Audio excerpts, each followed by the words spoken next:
ಇದ್ರ ಜೊತೆಗೆ ಮೇಡಮ್, ಗಿಲ್ಲಿ ಅಂತ ಬಂದಾಗ ನಿಮ್ದು ಗಿಲ್ಲಿದು ಒಂದ್ ರೀತಿ ನೆಕ್ಸ್ಟ್ ವರ್ಷನ್ ಕಾಮಿಡಿ ಆಗಿರ್ಬೋದು, ನಿಮ್ಮ ಮಧ್ಯೆ ತಮಾಷೆ ಆಗಿರ್ಬೋದು, ಹರಟೆ ಆಗಿರ್ಬೋದು, ಪ್ರತಿಯೊಂದನ್ನು ಹೊರಗಡೆ ಕೂತಿರ್ತಕ್ಕಂಥ ಜನ ಎಂಜಾಯ್ ಮಾಡ್ತಾ ಇದ್ರು. ಸೊ ಗಿಲ್ಲಿ ಕೆಲವೊಂದು ಟೈಮಲ್ಲಿ ಅತಿಯಾಗಿ ಆಡ್ತಾನೆ ಅಂತ ಅನ್ಸಲ್ವಾ? ನನ್ ವಿಷಯದಲ್ಲಿ ಆಕ್ಚುಲಿ ಅನ್ಸ್ಲಿಲ್ಲ ನಂಗೆ ಒಳಗಡೆ ಇದ್ದಾಗ. ಬಿಕಾಸ್ ಅವ್ನ್ ನಂಗೆ ಹೇಳ್ತ ಏನ್ ಮಾಡೋದು, ನಿನ್ ಹೆಸರು ಕಳ್ಳಪುಟ್ಟಿ ಅಂತಾನೆ ಆಗೋಗಿದ್ರೆ ಅಂತ ಹೇಳಿ, ಅದೆಲ್ಲ ಬಂದಿರಲ್ಲ ಕಣೋ, ಅದೆಲ್ಲ ತೋರ್ಸಿರಲ್ಲ ಅಂತ ಹೇಳ್ತಿದ್ದೆ ನಾನು. ಸೊ ನಮ್ಗೆ ಅದೆಲ್ಲೋ ಹೊರ್ಗಡೆ ಬಂದಿದೆ ಅಥವಾ ಅದು ನೋಟಿಸ್ ಆಗಿದೆ ಅನ್ನೋದು ಗೊತ್ತಿರ್ಲಿಲ್ಲ. ಆಮೇಲೆ ಅವ್ನ್ ಯಾವಾಗ್ಲೂ ಪರ್ಸನಲ್ ಆಗಿ ಅಟ್ಯಾಕ್ ಮಾಡ್ತಾನೆ ಅಥವಾ ಕೆಳಗಿಟ್ ಮಾತಾಡ್ತಾನೆ, ಕೆಳಗಿಟ್ ಕಾಮಿಡಿ ಮಾಡ್ತಾನೆ ಅಂತ ಬರ್ತಿತ್ತು. ಅದವನು ನನ್ ವಿಷಯದಲ್ಲಿ ಅವನು ಆತರ ಇಟ್ ವಾಸ್ ಕ್ಲೀನ್. ಆಮೇಲೆ ಕಾಮಿಡಿ ಮಾಡ್ಬೇಕು ಅಂತಾನೂ ಮಾಡ್ತಿಲ್ಲ, ಏನೋ ಜೆನ್ಯೂನ್ ರಿಯಾಕ್ಷನ್ ತರ ಅನ್ಸ್ತಿತ್ತು ಅಷ್ಟೇ. ಸೊ ಐ ಡೋಂಟ್ ಥಿಂಕ್ ಆತರ ನನ್ಗನ್ಸ್ತು ಅಂತ. ರಕ್ಷಿತಾ ನಿಜಕ್ಕೂ ಮಗುನ ಅಥವಾ ಮಗು ತರ ಆಕ್ಟ್ ಮಾಡ್ತಿದ್ದಾರ? ಫಸ್ಟ್ ಮಗು ಅನ್ಕೊಂಡಿದ್ದೆ, ಬಟ್ ಆಮೇಲೆ ಮಗು ತರ ಆಕ್ಟ್ ಮಾಡ್ತಿದ್ದಾಳೆ ಅನ್ನೋ ಇಂಪ್ರೆಷನ್ ಬಂತು. ಧನುಷ್ ಮತ್ತೆ ನಿಮ್ಮ ಸ್ನೇಹ, ಯಾಕಂತ ಹೇಳಿದ್ರೆ ಧನುಷ್ ಅಭಿ ಹೋದಾಗ ತುಂಬಾ ಕಣ್ಣೀರ್ ಹಾಕಿದ್ರು, ಸೊ ನೀವು ಹೋದಾಗ ತುಂಬಾ ಕಣ್ಣೀರ್ ಹಾಕ್ತಾರೆ. ಒಂದು ಸ್ನೇಹ ಅನ್ನುವಂಥದ್ದು ಎಷ್ಟರ ಮಟ್ಟಿಗೆ ಇದೆ ಅನ್ನುವಂಥದ್ದನ್ನ ನೀವು ಹೊರಗಡೆ ಬರುವಾಗ ಆ ಮೊಮೆಂಟ್ ಅಲ್ಲಿ ನಾವು ಅನುಭವಿಸ್ತೀವಿ, ನೋಡ್ತೀವಿ. ಸೊ ನಮಗೂ ಕೂಡ ಬೇಜಾರಾಗುತ್ತೆ. ನಿಜಕ್ಕೂ ಏನ್ ಮಿಸ್ ಮಾಡ್ಕೋತೀರಾ ಬಿಗ್ ಬಾಸ್ ಮನೇಲಿ? ಅಂದ್ರೆ ನಾನು ಅವಾಗ್ಲೇ ಹೇಳ್ದಂಗೆ ಅಲ್ಲಿ ಎಲ್ಲರೂ ನಮ್ಮೋರು ಬಟ್ ಯಾರು ನಮ್ಮೋರಲ್ಲ ಅನ್ನೋ ತರನೇ ಅನ್ಸುತ್ತೆ. ಬಟ್ ಧನು ಆಗಿರ್ಲಿ ಕಾವ್ಯ ಆಗಿರ್ಲಿ ನಾವು 3 ಜನ ಏನಿದ್ವಿ ಒಂಥರ ಆ ಝೋನ್, ಪ್ರಾಕ್ಟಿಕಲ್ ಝೋನ್ ಅಲ್ಲಿ ಇದ್ವಿ. ನಂಗೆ ಏನೇ ಅನ್ಸಿದ್ರು ಹೇಳ್ಕೋಬಹುದು, ಒಂದು ಜಡ್ಜ್ ಮಾಡಲ್ಲ. ಕಾಂಪಿಟೇಷನ್ ಆದ್ರೂ ಸೆನ್ಸಿಟಿವ್ ಮ್ಯಾಟರ್ಸ್ ನ ಜಡ್ಜ್ ಮಾಡಲ್ಲ, but we are all competitors ಅನ್ನೋ ಝೋನು ಇತ್ತು. ಅದು ಐ ಥಿಂಕ್. ಆಮೇಲೆ ಮನೆಯಿಂದ ನಮ್ಮ ಕಂಫರ್ಟ್ ಅವ್ರು ಯಾರು ಹೋದಾಗ ನಮ್ಗೆ ಆಟಕ್ಕೂ ಸ್ವಲ್ಪ ಎಫೆಕ್ಟ್ ಆಗುತ್ತೆ. ಬಿಕಾಸ್ ಎವ್ರಿ ಡೇ ನಮ್ಮ ಒಪಿನಿಯನ್ಸ್ ಅವ್ರ ಹತ್ರ ಹೇಳ್ಕೊತಿರ್ಬೇಕಾದ್ರೆ ನೆಕ್ಸ್ಟ್ ಅವರೇ ಇಲ್ಲ, ಪರ್ಸನ್ ಇಲ್ಲ ಅಂದಾಗ ವಾಯ್ಡ್ ಇದ್ದೇ ಇರುತ್ತೆ. ಸೊ ಅವಾಗ ಇಮೋಷನಲ್ ಫೀಲ್ ಆಗುತ್ತೆ. ನಿಜಕ್ಕೂ ನಿಮಗೆ ಆ ದಿನ ನಾನು ಮರ್ಯಾದಕ್ಕೆ ಆಗಲ್ಲ ಅಂತ ಹೇಳಿದ್ರೆ ಒಂದು ದಿನ ನೆನ್ಪು ಮಾಡ್ಕೊಳ್ಳೋದಾದ್ರೆ ಯಾವ್ದು ಬೆಸ್ಟ್ ಡೇ? ಬೆಸ್ಟ್ ಡೇ ಅಂದ್ರೆ ಒಂದು ಅಪ್ಪ ಅಮ್ಮ ಒಳಗ್ ಬಂದಿದ್ದ ದಿನ, ಐ ಮೀನ್ ಆ ಮೂಮೆಂಟ್.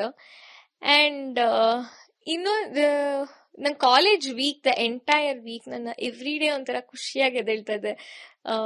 ನಂಗೆ ಆ ವೀಕೆ ತುಂಬಾ ಇಷ್ಟ ಪರ್ಸ್ನಲಿ, ಅದೊಂದು. ಆಮೇಲೆ ನಾನು ಡ್ರಮ್ ಟಾಸ್ಕ್ ಆಡಿದ ದಿನ, ಅವತ್ ರಾತ್ರಿ ಏನೋ ನಂಗೆ ಒಂಥರ ಐ ವಿಲ್ ಬಿ ಸ್ಯಾಟಿಸ್ಫೈಡ್. ನಾವು ಡ್ರಮ್ದು ತೆಗಿಬೇಕಾಗಿರುತ್ತೆ, ಆಮೇಲೆ ಅದು ಮುಚ್ಚಬೇಕಾಗತ್ತೆ. ಆ ಟಾಸ್ಕ್ ಆಡಿದ್ ರಾತ್ರಿ. ಇವೊಂದು ನನ್ನ ವಾರ ಇಬ್ರಿಗೂ ಪಾಯಿಂಟ್ ಬರಲ್ಲ, ಇಬ್ರು ನಾಮಿನೇಟ್ ಆಗ್ತೀವಿ, ನಾನು ಅಶ್ವಿನಿ ಮ್ಯಾಮ್ ಇಬ್ರು ನಾಮಿನೇಟ್ ಆಗ್ತೀವಿ. ಬಟ್ ಏನೋ ಐ ವಾಸ್ ಸ್ಯಾಟಿಸ್ಫೈಡ್. ತುಂಬಾ ಸ್ಯಾಟಿಸ್ಫ್ಯಾಕ್ಷನ್ ಇಂದ ರಾತ್ರಿ ಊಟ ಮಾಡಿ ಕೂತ್ಕೊಂಡಿದ್ದೆ ಸೋಫಾ ಮೇಲೆ. ಸ್ಪಂದನ ಕೈಲಿ ಏನೂ ಆಗೋದಿಲ್ಲ, ಏನು ಆಡ್ತಾ ಇಲ್ಲ ಅಂದವ್ರಿಗೆ ಅವತ್ತು ಆಟ ಆಡಿ ತೋರಿಸಿ ಎಲ್ರ ಬಾಯಿ ಮುಚ್ಚಿಸಿದ್ರಿ. ಇದ್ರ ಜೊತೆಗೆ ಮೇಡಮ್, ಒಂದಷ್ಟು ವಾರಗಳ ಕಾಲ ಪ್ರತಿ ವಾರ ಒಬ್ಬೊಬ್ಬ ಅಂದ್ರೆ ಸಿನಿಮಾದವರು ಒಳಗೆ ಎಂಟ್ರಿ ಕೊಡ್ತಾರೆ. ಆದ್ರೆ ಗಿಲ್ಲಿ ಒಂದು ಸಿನಿಮಾದಲ್ಲಿ ಅಭಿನಯಿಸಿರ್ತಾನೆ, ಸೊ ಆ ಸಿನಿಮಾದವ್ರು ಬರೋದು ಇಲ್ಲ, ಹಾಡು ಆಡೋದು ಇಲ್ಲ, ಅಂದ್ರೆ ಅಲ್ಲಿ ಪ್ಲೇ ಮಾಡೋದಿಲ್ಲ ಎನ್ನುವಂತ ಒಂದಷ್ಟು ಆರೋಪ ಇದೆ. ಸೊ ಗಿಲ್ಲಿ ಡೆವಿಲ್ ಸಿನಿಮಾದಲ್ಲಿ ಅಭಿನಯಿಸಿದ್ದಾರೆ. ಸೊ ಗಿಲ್ಲಿದೊಂದು ಪ್ರೋಮೋ ಹಾಕ್ಬೋದಿತ್ತು ಅಂತೇಳಿ ಹೊರಗಡೆ ಒಂದ್ ರೀತಿ ಚರ್ಚೆ ಇದೆ. ನಿಮಗೆ ಗೊತ್ತಿತ್ತ ಗಿಲ್ಲಿ ನಟನೆ ಮಾಡಿದ್ದಾನೆ ಅಂತ? ಹಾ ಗೊತ್ತಿತ್ತು, ಅವನು ಹೇಳ್ತಿದ್ದ. ಡಿಸೆಂಬರ್ ಮಂತ್ ಶುರು ಆದಾಗಿಂದ ಅದು ಹೇಳ್ತಿದ್ದ, ಇವಾಗ ಈ ವಾರ ಇರ್ಬೋದು, ಮುಂದಿನ ವಾರ ಇರ್ಬೋದು ಅಂತ ಹೇಳ್ಕೊಂಡಿದ್ದ. ಆಮೇಲೆ ಇಂಟರ್ವೆಲ್ ಸೀನಲ್ಲಿ ನಾನು ಬರೋದು ಅಂತೆಲ್ಲ ಹೇಳಿದ್ದ. He was happy. ಇಷ್ಟು ಸೀನ್ ಮಾಡಿದೀನಿ, ಅದ್ ಕಟ್ಟಾಗಿ ಎಷ್ಟು ಸೀನ್ ಬಂದಿದೆಯೋ ಹೋದ್ಮೇಲೆ ನೋಡ್ಬೇಕು ಅನ್ನೋದನ್ನೆಲ್ಲ ಹಂಚ್ಕೊಂಡಿದ್ದ. ಈಗ ನೀವು ಹೊರಗಡೆ ಬಂದಿದ್ದೀರ ಕೊನೆಯದಾಗಿ, ಸೊ ವಾಟ್ ನೆಕ್ಸ್ಟ್ ಸ್ಪಂದನ? ಮತ್ತೆ ಆಪರ್ಚುನಿಟೀಸ್ ನೋಡ್ಬೇಕು ಏನ್ ಬರುತ್ತೆ ಬಿಗ್ ಬಾಸ್ ಆದ್ಮೇಲೆ. ಅಂಡ್ ನಾನು ಮಾಡಿರೋ ಕ್ಯಾರೆಕ್ಟರ್ಸ್ ಬಿಟ್ಟು ಬೇರೆ ಏನಾದ್ರು ಟ್ರೈ ಮಾಡ್ಬೇಕು, ಅದೇ ತರ ಮತ್ತೆ ಕ್ಯಾರೆಕ್ಟರ್ ಮಾಡಬಾರ್ದು ಅನ್ನೋದೊಂದಿದೆ. ಡಿಫ್ರೆಂಟ್ ರೋಲ್ಸ್ ಟ್ರೈ ಮಾಡ್ಬೇಕು ಅಂತ. ಸಿನಿಮಾ ಅಲ್ಲೂ ಕಾಣಿಸ್ಕೋಬೇಕು ಅನ್ನೋ ಆಸೆ ಇದೆ. ಅಂದ್ರೆ ಒಳ್ಳೆ ಪಾತ್ರದಲ್ಲಿ ಕಾಣಿಸ್ಕೋಬೇಕು, ಅಪಾರ್ಟ್ ಫ್ರಮ್ ಇದೇ ಕ್ಯಾರೆಕ್ಟರ್ ಬೇಕು ಅನ್ನೋದಕ್ಕಿಂತ ಒಳ್ಳೆ ಕತೆ, ಒಳ್ಳೆ ಪಾತ್ರದಲ್ಲಿ ಕಾಣಿಸ್ಕೋಬೇಕು. ಓಕೆ, ಇವ್ರು ಈ ತರನು ಆಕ್ಟ್ ಮಾಡ್ಬೋದಾ ಅಂತ ಅನ್ಸೋ ತರ ಕ್ಯಾರೆಕ್ಟರ್ ಸಿಗ್ಲಿ ಅಂತ ಹೋಪ್ ಮಾಡಿ. ನೀವು ಸುದೀಪ್ ಸರ್ ಮಿಸ್ ಮಾಡ್ಕೋತೀರಾ? ಡೆಫಿನೆಟ್ಲಿ. ಯಾಕಂದ್ರೆ ನಾನು ಅವ್ರಿಗೆ ಲಾಸ್ಟ್ ಹೊರಗಡೆ ಬರೋದೇನೋ ಹೇಳ್ತೀನಿ, sir if not for you, ನೀವ್ ಆಗದೆ ಇದ್ದಿದ್ರೆ ನಾನು ಇಷ್ಟ ದಿನ ಬರ್ತಾನೆ ಇರ್ಲಿಲ್ಲ. ಯಾಕಂದ್ರೆ ಎವ್ರಿ ವೀಕ್ ನನ್ಗೆ ಅವ್ರು ಕೊಟ್ಟಿದ್ದ ಇನ್ಪುಟ್ ತುಂಬಾ ಹೆಲ್ಪ್ ಆಗುತ್ತೆ throughout my journey. And ವಿಟಿ ನೋಡ್ಬಿಟ್ಟು ಸುದೀಪ್ ಸರ್ ಹೇಳ್ತಾರೆ, ಅಂದ್ರೆ ಕಾಣಿಸುತ್ತೆ ನಿಮ್ ವ್ಯಕ್ತಿತ್ವ ನೀವು ಉಳಿಸ್ಕೊಂಡ್ ಬಂದಿದ್ದು ಅಂತ. ಸೊ ಎಲ್ಲೋ ಅದು ಒಂಥರ ಪರ್ಸನಲ್ ಆಗಿ ಲಾಸ್ಟ್ ವೀಕೆಂಡ್ ಸುದೀಪ್ ಸರ್ ಬಂದಿರಲ್ಲ, ಮನೆಗೆ ಬೇರೆ ಗೆಸ್ಟ್ ಗಳು ಬರ್ತಾರೆ.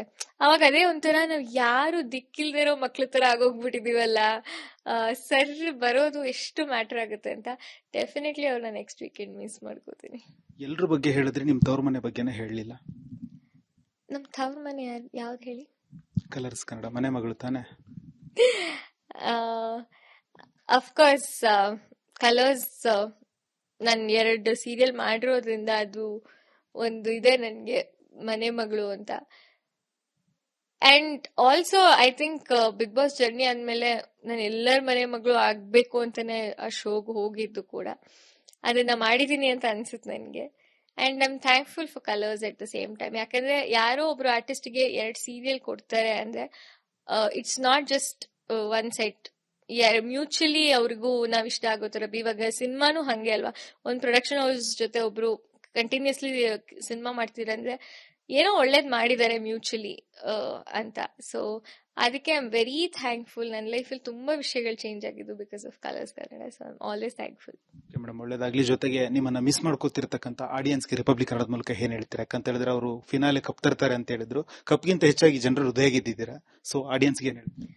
ಕಪ್ ತಂದಿಲ್ಲ ಅಂತ ಐ ಆಮ್ ರಿಯಲಿ ಸಾರಿ. ಯಾಕಂದ್ರೆ ವೋಟ್ ಮಾಡಕ್ಕೆ ಐ ನೋ ಕುತ್ಕೊಂಡು ವೋಟ್ ಮಾಡೋದಕ್ಕೆ ಎಷ್ಟು ಟೈಮ್ ಸ್ಪೆಂಡ್ ಮಾಡ್ತೀರಾ ಅಂತ. ನಿಮ್ಮ ದಿನದಲ್ಲಿ ಒಂದಷ್ಟು ಟೈಮ್ ತೆಗೆದು ಆಲ್ಮೋಸ್ಟ್ 13 ವೀಕ್ಸ್ 12 ವೀಕ್ಸ್ ನಾನು ನಾಮಿನೇಟ್ ಆದಾಗ್ಲೂ ನಂಗೆ ವೋಟ್ ಮಾಡಿದೀರಾ. ಅದಕ್ಕೆ ಥ್ಯಾಂಕ್ ಯು. ತುಂಬಾ ಸಣ್ಣ ಪದ, but still heartly I am really grateful ಆ ವಿಷಯಕ್ಕೆ. ಅಂಡ್ ಇವಾಗ ಸೋಷಿಯಲ್ ಮೀಡಿಯಾ ನೋಡಿದ್ರು ಅಷ್ಟೇ, it is so much out there. ತುಂಬಾ ಒಪಿನಿಯನ್ಸ್ ಇದೆ ಅದರಲ್ಲಿ. ನಂಗೆ ಜೆನ್ಯೂನ್ ಆಗಿ ಸಪೋರ್ಟ್ ಕೂಡ ತುಂಬಾ ಇದೆ. ಅದಕ್ಕೆ ಕೂಡ ತುಂಬಾ ತುಂಬಾ ತುಂಬಾ thanks. I am sorry at the same time ನಾನು ಫಿನಾಲೆವರೆಗೂ ಹೋಗ್ಲಿಲ್ಲ, ಬಟ್ ಐ ಆಮ್ ಗ್ರೇಟ್ಫುಲ್ ಯಾವಾಗ್ಲೂ. ಓಕೆ ಮೇಡಮ್ ಒಳ್ಳೇದಾಗ್ಲಿ. ನಿಮ್ಮ ಮುಂದಿನ ಭವಿಷ್ಯ ಯಶಸ್ವಿ ಆಗ್ಲಿ, ಸಕ್ಸಸ್ ಸಿಗ್ಲಿ. ಜೊತೆಗೆ ನಾವು ಕಾಲ್ ಮಾಡಿದಾಗೆಲ್ಲ ನೀವು ನಮಗೆ ಸಿಗ್ಲಿ ಅಂತ. Done, definitely. And it was nice talking to you. ಒಂಥರ ಚೆನ್ನಾಗಿ ಕ್ವಶನ್ಸ್ ಕೇಳಿದ್ರಿ. So thank you. ಓಕೆ, ಇದಾಗಿತ್ತು ವೀಕ್ಷಕರೇ ಕಳ್ಳಪುಟ್ಟಿಯ ಮಾತು. ಸೊ ನೋಡ್ಬೋದು, ಬಿಗ್ ಬಾಸ್ ಮನೆಯಲ್ಲಿ ನೀವು ಸಿಕ್ಕಾಪಟ್ಟೆ ಮಿಸ್ ಮಾಡ್ಕೋತಿರ್ತಕ್ಕಂಥ ಕಳ್ಳಪುಟ್ಟಿ ನಮ್ಮ ಜೊತೆಗೆ ಇವತ್ತು ಹರಟೆ ತಮಾಷೆ ಜೊತೆಗೆ ಒಂದಿಷ್ಟು ಅಲ್ಲಿ ಏನ್ ಆಯ್ತು ಎನ್ನುವಂಥದ್ದನ್ನ ಮನಬಿಚ್ಚಿ ಮಾತನಾಡಿದ್ದಾರೆ. ಕ್ಯಾಮ್ರಾ ಪರ್ಸನ್ ಶಿವಕುಮಾರ್ ಜೊತೆ ಪ್ರವೀಣ್ ಕುಮಾರ್ ಸಲಗ್ನಳ್ಳಿ, ರಿಪಬ್ಲಿಕ್ ಕನ್ನಡ. ಒಳ್ಳೇದಾಗ್ಲಿ. ಜೊತೆಗೆ ನಿಮ್ಮನ್ನ ಮಿಸ್ ಮಾಡ್ಕೋತಿರ್ತಕ್ಕಂಥ ಆಡಿಯನ್ಸ್ಗೆ ರಿಪಬ್ಲಿಕ್ ಕನ್ನಡದ ಮೂಲಕ ಏನ್ ಹೇಳ್ತೀರಾ? ಯಾಕಂತ ಹೇಳಿದ್ರೆ ಅವರು ಫಿನಾಲೆ ಕಪ್ ತರ್ತಾರೆ ಅಂತ ಹೇಳಿದ್ರು, ಕಪ್ಗಿಂತ ಹೆಚ್ಚಾಗಿ ಜನರು ಹೃದಯ ಗೆದ್ದಿದ್ದೀರಾ. ಸೊ ಆಡಿಯನ್ಸ್ಗೆ ಏನ್ ಹೇಳ್ತೀರಾ? ಕಪ್ ತಂದಿಲ್ಲ ಅಂತ ಐ ಆಮ್ ರಿಯಲಿ ಸಾರಿ. ಯಾಕಂದ್ರೆ ವೋಟ್ ಮಾಡಕ್ಕೆ ಐ ನೋ ಕುತ್ಕೊಂಡು ವೋಟ್ ಮಾಡೋದಕ್ಕೆ ಎಷ್ಟು ಟೈಮ್ ಸ್ಪೆಂಡ್ ಮಾಡ್ತೀರಾ ಅಂತ. ನಿಮ್ಮ ದಿನದಲ್ಲಿ ಒಂದಷ್ಟು ಟೈಮ್ ತೆಗೆದು ಆಲ್ಮೋಸ್ಟ್ 13 ವೀಕ್ಸ್ 12 ವೀಕ್ಸ್ ನಾನು ನಾಮಿನೇಟ್ ಆದಾಗ್ಲೂ ನಂಗೆ ವೋಟ್ ಮಾಡಿದೀರಾ. ಅದಕ್ಕೆ ಥ್ಯಾಂಕ್ ಯು. ತುಂಬಾ ಸಣ್ಣ ಪದ, but still heartly I am really grateful ಆ ವಿಷಯಕ್ಕೆ. ಅಂಡ್ ಇವಾಗ ಸೋಷಿಯಲ್ ಮೀಡಿಯಾ ನೋಡಿದ್ರು ಅಷ್ಟೇ, it is so much out there. ತುಂಬಾ ಒಪಿನಿಯನ್ಸ್ ಇದೆ ಅದರಲ್ಲಿ. ನಂಗೆ ಜೆನ್ಯೂನ್ ಆಗಿ ಸಪೋರ್ಟ್ ಕೂಡ ತುಂಬಾ ಇದೆ. ಅದಕ್ಕೆ ಕೂಡ ತುಂಬಾ ತುಂಬಾ ತುಂಬಾ thanks. I am sorry at the same time ನಾನು ಫಿನಾಲೆವರೆಗೂ ಹೋಗ್ಲಿಲ್ಲ, ಬಟ್ ಐ ಆಮ್ ಗ್ರೇಟ್ಫುಲ್ ಯಾವಾಗ್ಲೂ. ಓಕೆ ಮೇಡಮ್ ಒಳ್ಳೇದಾಗ್ಲಿ. ನಿಮ್ಮ ಮುಂದಿನ ಭವಿಷ್ಯ ಯಶಸ್ವಿ ಆಗ್ಲಿ, ಸಕ್ಸಸ್ ಸಿಗ್ಲಿ. ಜೊತೆಗೆ ನಾವು ಕಾಲ್ ಮಾಡಿದಾಗೆಲ್ಲ ನೀವು ನಮಗೆ ಸಿಗ್ಲಿ ಅಂತ. Done, definitely. And it was nice talking to you. ಒಂಥರ ಚೆನ್ನಾಗಿ ಕ್ವಶನ್ಸ್ ಕೇಳಿದ್ರಿ. So thank you. ಓಕೆ, ಇದಾಗಿತ್ತು ವೀಕ್ಷಕರೇ ಕಳ್ಳಪುಟ್ಟಿಯ ಮಾತು. ಸೊ ನೋಡ್ಬೋದು, ಬಿಗ್ ಬಾಸ್ ಮನೆಯಲ್ಲಿ ನೀವು ಸಿಕ್ಕಾಪಟ್ಟೆ ಮಿಸ್ ಮಾಡ್ಕೋತಿರ್ತಕ್ಕಂಥ ಕಳ್ಳಪುಟ್ಟಿ ನಮ್ಮ ಜೊತೆಗೆ ಇವತ್ತು ಹರಟೆ ತಮಾಷೆ ಜೊತೆಗೆ ಒಂದಿಷ್ಟು ಅಲ್ಲಿ ಏನ್ ಆಯ್ತು ಎನ್ನುವಂಥದ್ದನ್ನ ಮನಬಿಚ್ಚಿ ಮಾತನಾಡಿದ್ದಾರೆ. ಕ್ಯಾಮ್ರಾ ಪರ್ಸನ್ ಶಿವಕುಮಾರ್ ಜೊತೆ ಪ್ರವೀಣ್ ಕುಮಾರ್ ಸಲಗ್ನಳ್ಳಿ, ರಿಪಬ್ಲಿಕ್ ಕನ್ನಡ.